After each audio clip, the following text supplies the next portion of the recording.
Welcome to the session number 7 from the playlist of properties of matter. The topic is the work done in stretching a wire, and based on this topic I have written here two important bullet points which will explain this topic in brief.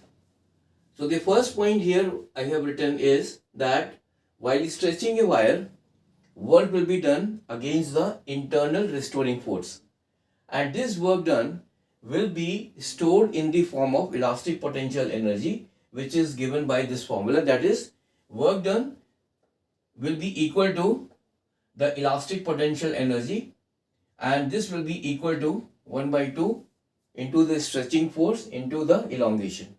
So this is the formula which you all have to remember pertaining to this topic. And finally, what I have done is here I have substituted the value of the stretching force by using the Young's modulus formula. That is, we know that Young's modulus is equal to F into L divided by the area of cross section multiplied by the elongation, or you can say the change in the length. So by substituting the value of the stretching force, that is stretching force in this case will be equal to y into A into delta L divided by L.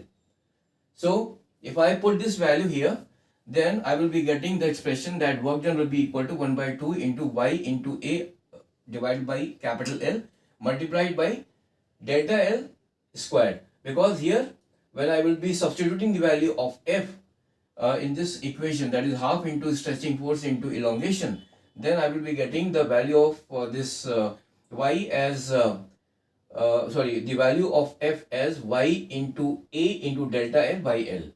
So here if I put this value, then I will be getting this formula, that is work done will be equal to 1 by 2 into y into A divided by L into delta L whole square. Here y is the Young's modulus, A is the area of cross section of this wire, L is the original length, and delta L is the change in the length, or you can say the elongation. Now the second important point is that now this work done will be stored in the form of elastic potential energy. So the energy stored per unit volume will be equal to U upon V. So simply what I have done is I have divided this equation by V. You can see it here right now. That is 1 by 2 into y into A divided by V into L multiplied by delta L whole square. So now V is equal, this volume is equal to area of cross section into the length. So I have substituted the value of V as A into L in this equation, and after substituting I have got this value, that is 1 by 2 into y into A divided by A into L square into delta L whole square. So from here A and A will get cancelled out, and finally I will be getting as 1 by 2 into the Young's modulus of elasticity into delta L upon L whole square. What I have done is I have combined this delta L and L together. So by combining it, you will be getting delta L by L whole square. Now delta L upon L is what? This is the strain. So, and what is Young's modulus? Young's modulus is basically equal to stress upon strain. So I have substituted the value of Young's modulus as stress upon strain, and I have written delta L by L whole square as strain square. So from this I am finally getting the value of energy stored per unit volume as half into stress into strain. So this is an important formula.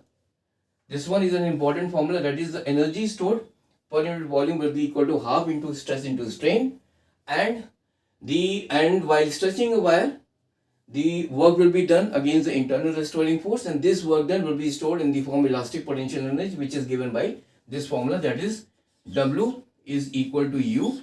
This is equal to half into y into A divided by L into delta L whole square, where y is the Young's modulus of elasticity, A is the area of cross section, L is the original length, and delta L is the elongation or the change in the length.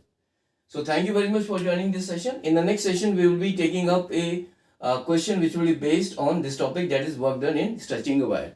So till then, have a nice day. Bye.